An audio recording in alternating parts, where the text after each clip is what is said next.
The cost of living is killing people. Are the grapes really that much? I thought the grapes were on sale. Gas prices are so high.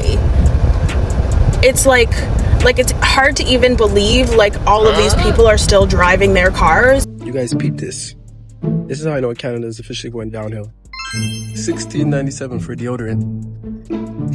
Yeah, we're finished. In Canada is sick.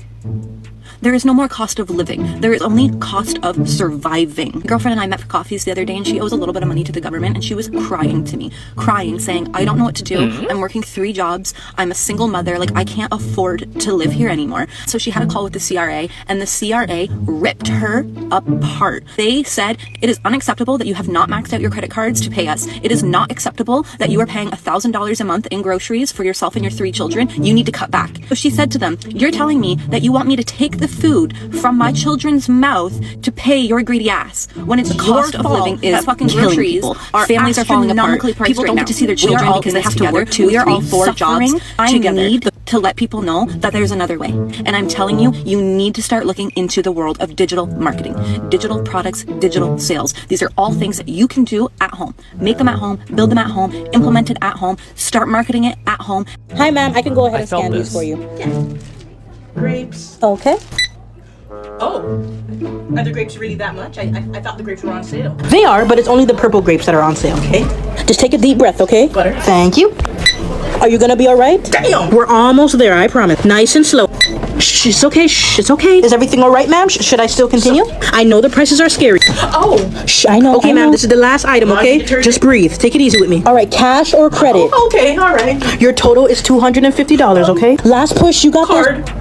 Okay, I'm gonna slowly take your card back. Actually, I'm gonna put these back. I don't need any food right now. A few years ago, I remember there were videos of Canadian citizens like sitting in their cars crying about the high cost of living, that they cannot afford groceries or like basic necessities. I didn't really understand it at the time. I feel the because same last way. time that I went to Canada like 7 years ago, it was perfectly affordable for me. But last week I went to Montreal and I completely understand now. I was really ill prepared for the trip, so once I actually went there, I had to buy these basic necessities like toothpaste, toothbrush, body wash, things like that.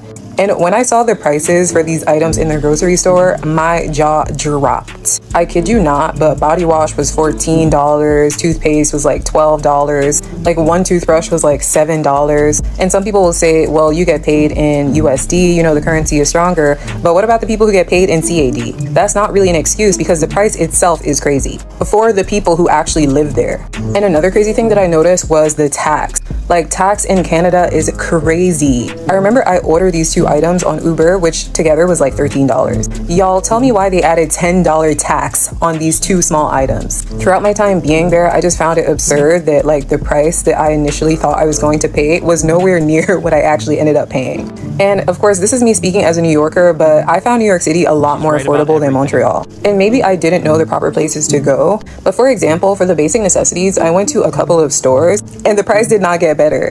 But another thing is that I've noticed prices skyrocket in general. When I was living in Buffalo and traveling to Toronto very often, it was so I can get this particular service by this Canadian practitioner. And I recently thought that I would go visit her again. Her price almost tripled, you guys. So it's not just with like these basic necessities, it's with everything. My friends who live in Montreal as well was talking about how expensive it is for them to rent an apartment there. It's almost the same price as it would be in New York City, but the pay is nowhere near what you would get here. And so, yeah, I don't know what has happened to Canada in like these last 7 years, but I was completely shocked when I went there and saw what I saw. So now I understand those videos where people were like crying and asking for help, pleading, like what is going on? Hey, what's up, y'all? Now, I've been getting a lot of questions about what it's like living in Canada after moving from, you know, United States, particularly Philadelphia. And here's my perspective. First, it's like a clean slate because you're moving to a new country, things are different. The credit system is different from back home in the States. So when you come here, it's completely, you know, clean slate credit. You have no credit, and you know, some banks will give you the opportunity to establish them. So it is, you know, it's an opportunity to do things the right way the first time. So that's one thing. And also, it feels a lot calmer and less crime than like an inner city like Philadelphia or, you know, wherever. But I grew up in Philly and I constantly, you know, I just got accustomed to looking over my shoulder a lot, and I kind of do that here, but in some ways I don't have to. It is crime here, but not as nearly as bad as some of these, you know, inner cities. So this is crazy because it's true. don't get it twisted. It is hard to find a job here like anywhere else. I would say if you're in the healthcare field, it's definitely for you to come here because they're very short-staffed in the healthcare field and they're looking for people. So that's definitely something. And also just come with degrees if you're going to come because you need a job, and it is hard to find a job, and you definitely will want to be qualified or have a skill or have a business lined up or something like that. Now, people that want to come here, it is a process that you have to go through. Me, I came through a family class, which is, I had a spouse here already. So married my wife in 2020. So by the time I was ready to move and, after all the BS with the pandemic and things like that, I came here in October 2024. So yeah, that was a seven and a half month process, but it was just longer than that, just trying to get the paperwork done and things like that. So that's one way you could go, or you could just go through a work visa and try to get permanent residency from there. So like I said, healthcare workers, you definitely need it here. But I guess that's my overview. If you have any more questions, just put it below or inbox me or something, but I'll try to answer what I can. Right, y'all? Peace. Why is life in Canada getting so damn expensive? No, here's the deal. Housing is a challenge. There aren't enough homes. Labor's in short supply for the growth. There's too much red tape, and net zero building codes are significant expenses, and costs are still fluctuating. Investors are still trying to buy up available homes, causing rents and prices to continue climbing. Prices have surged across the board for groceries, gas, and phone bills. They've all increased since COVID lockdowns disrupted supply chains. Now, when you add in a war and reckless energy policies into the mix, it creates a perfect storm for inflation. And the Bank of Canada solution? Sky-high interest rates. Now your mortgage or car loan or student debt costs way more. That's great. Meanwhile, minimum wage has moved up to offset this. But unless you're in tech or trades, it's probably not enough. Sadly, that causes prices to climb too. Wait. What happened to the happy balance that we once had? Groceries, mobile phone bills, a few big companies run the show, and they're charging premium prices because they can without more competition. And with food, since we import a number of food products from outside of Canada, global price hikes hit us harder. Energy bills, they're up, thanks to higher fuel prices and taxes, and especially, these lovely green fees. Just keeping the lights on feels like a luxury now. Plus, Canada's population is growing too fast, but housing and essential services, they can't keep up. More people and a limited ability to grow equates to higher prices. So yeah, it's not just you. Life really is more expensive in Canada, and you're supposed to be in charge. Either governments fell asleep at the wheel, or they're driving us off a cliff. You know what? I don't think Canada's unaffordability is by accident. This is how much I spent in a regular month as a 27-year-old living in Toronto, Canada. So I'm going to start off with rent. I was pretty lucky to find a one-bedroom apartment where I paid $1,900, and that includes utilities. Second thing is insurance. So I use a company called Duo, and I pay about $42 per month for tenant insurance. My phone bill, I use the iPhone 15 Pro Max, and I'm paying for that as well. I pay about $129 per month. My groceries, I shop about twice a month from Walmart, so I pay about $250 per month. My transportation costs, depending if I'm going out a lot that month, I'm going to spend about $300 to $200 on transport. That's using Uber and Lyft. Entertainment costs, that's going out with my friends, tickets, drinks, and all that. I spend about $250 per month. Fitness, going to the gym costs me about $20 per month. Personal care, that includes like my grooming, toiletries, all that costs $70 per month. For savings, I try to put at least $1,000 away every single month for emergencies. For other subscriptions like Netflix, Spotify, YouTube, and the rest, I pay about $100 per month. And for any other emergencies or miscellaneous that might come up, I spend about $200 per month, bringing the total I spend in a month to 4,261 Canadian dollars. Do you think I'm spending too much? Let me know in the comments. Here is my rant of the day. I live in Nova Scotia, Canada. Our gas prices are so high.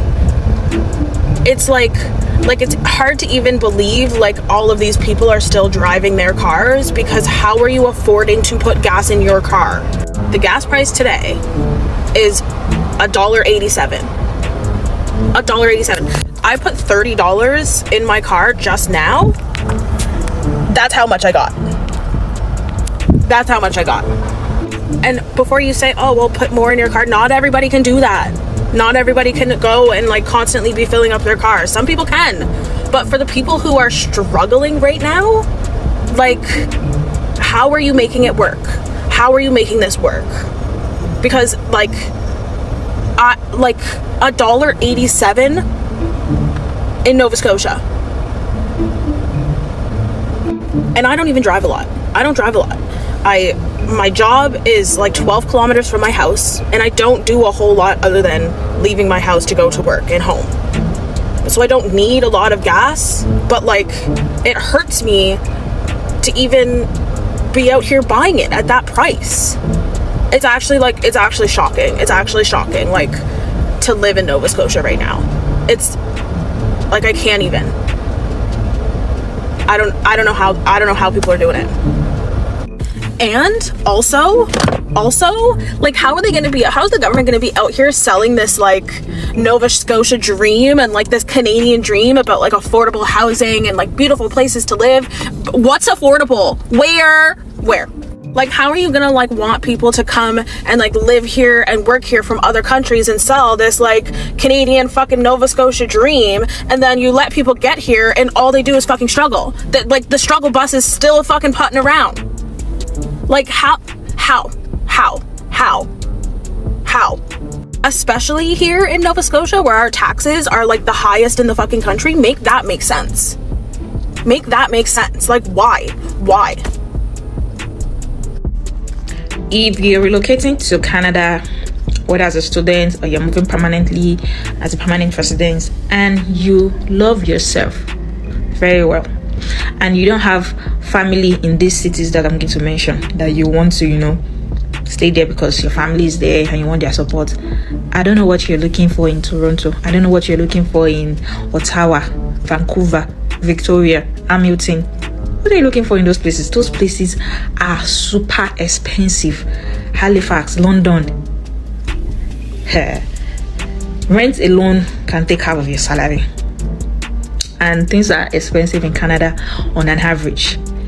Look for affordable cities to go to. Look for schools there. If you're a student and you want to study, look for schools in affordable city where you can work, study, and still have some savings.